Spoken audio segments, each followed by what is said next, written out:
Election commission of India আমাদের West Bengal যে election commission রয়েছে, সিইও রয়েছে, মনোজ আগরওয়ালকে জানিয়েছেন যে ওয়েস্ট বেঙ্গলের ৪৭ লক্ষ আধার কার্ড ডিঅ্যাক্টিভেট করা হয়েছে।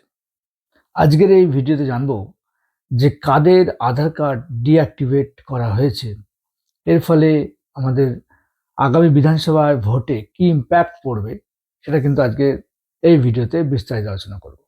তোমরা জানো 12টি রাজ্যে এসআইআর চলছে, আমাদের পশ্চিমবঙ্গে তার মধ্যে অন্যতম। এখানে এসআইআর ফর্ম বিএলওরা বাড়ি বাড়ি গিয়ে দিয়ে আসছেন এবং সেটা ফিল আপ করে আবার নিয়ে আসছেন। তো সেই এসআইআর ফর্ম আমাদের পশ্চিমবঙ্গে মোট ভোটারের সংখ্যা হচ্ছে 7.66 করোড়, প্রায় 7.5 কোটির একটু বেশি। সেখানে অলরেডি 7 কোটি ফর্ম, ইনুমারেশন ফর্ম বিলি করা হয়ে গেছে। এই মুহূর্তে আমাদের যে আধার যে হেড UIDAI উদয় বলে, তারা পশ্চিমবঙ্গের সিইওকে জানিয়েছেন যে পশ্চিমবঙ্গের মৃত ভোটার 34 লাখ, তাদের আধার কার্ড ডিঅ্যাক্টিভেট করা হয়েছে এবং 13 লাখ মৃত যাদের আধার কার্ড কোনোদিন প্রসেসই করা হয়নি, তাদেরও এই লিস্ট থেকে বাদ দেওয়া হয়েছে। টোটাল ৪৭ লক্ষ লোকের নাম ডিঅ্যাক্টিভেটেড করা হয়েছে। এ নিয়ে আমাদের এখানকার যে প্রধান শাসক দল রয়েছে উষ্মা প্রকাশ করেছে, কারণ তাদের বক্তব্য হচ্ছে যে এটা কেন আগে করা হলো না, কেন এখন এসআইআর হচ্ছে এর মধ্যে ডিঅ্যাক্টিভেট করা হলো। এটি কি তাহলে প্ল্যান ছিল আগের থেকে, যে এরকমভাবে এসআইআর চলাকালীন এরকমভাবে ডিসিজদের যারা ডেড মৃত তাদের আধার কার্ড এরকম বাতিল করে দেওয়া হবে? এবং তারা আরো প্রশ্ন করে যে এই 34 লাখের বেসিস কি বেসিসে এরা বাদ দিল তথ্য? কারণ এটা নাকি আগেই উদয় বলেছিল যে তারা এরকম ডিঅ্যাক্টিভেশন প্রসেসে নাকি অংশগ্রহণ করে না বিভিন্ন রাজ্যে, বা তথ্যও রাখে না, এরকম নাকি তাদের ক্লেম ছিল।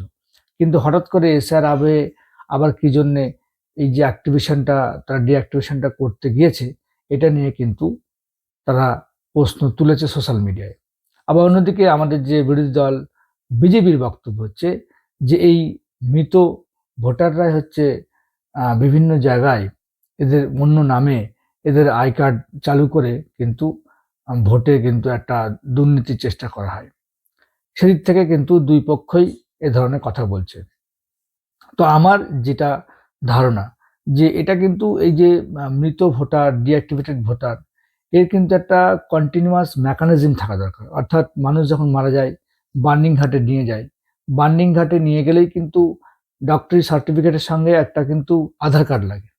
তো একটা মানুষের যখনই আধার কার্ডটা পড়ে গেল, আমার মনে হয় এমন সিস্টেম থাকা উচিত যে তাকে পড়ানোর সঙ্গে সঙ্গে তার আধার কার্ডটা ডিঅ্যাক্টিভেট হয়ে যাবে, এবং যেখানে যেখানে আধার কার্ডটা সিডিং আছে, ব্যাংক অ্যাকাউন্ট, রেশন কার্ড, তারপরে যে প্যান কার্ড, যেখানে যেখানে আধারটা ছিল তার সব জায়গা থেকে ডিঅ্যাক্টিভেট হয়ে যাবে। এবং এটা একদম কন্টিনিউয়াস প্রসেস দরকার। কারণ কি এরকমভাবে যখন খুশি হঠাৎ করে ডিঅ্যাক্টিভেট হয়ে গেল তা না, এটা একটা কন্টিনিউয়াস প্রসেস, কেউ এর মধ্যে ইন্টারফেয়ার করবে না।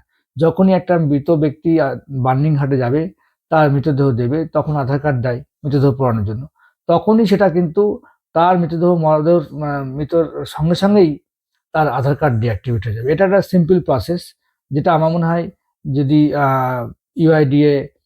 ডিআই যদি এটা নেয়, তাহলে এত বিতর্কের আমার মনে হয় না কোনোদিন সৃষ্টি হবে। কারণ ভোটার তালিকায় মৃত ভোটার থাকবে, এটাও সমীচীন নয়। আবার সন্দেহের বশে কাউকে মৃত বলে তার ভোটার কার্ড যদি ডিঅ্যাক্টিভেশন করে দেয়, তাহলে কিন্তু সেই লোকটাও কিন্তু বিপদের মধ্যে পড়বে, আমার যেটুকু মনে হয়। আপনাদের কি মতামত আপনারা আমার কমেন্ট বক্সে জানান। সো আমার ভিডিও ভালো লাগলে অবশ্যই লাইক করবেন, আমার চ্যানেলকে সাবস্ক্রাইব করবেন। Thank you, tata, bye by.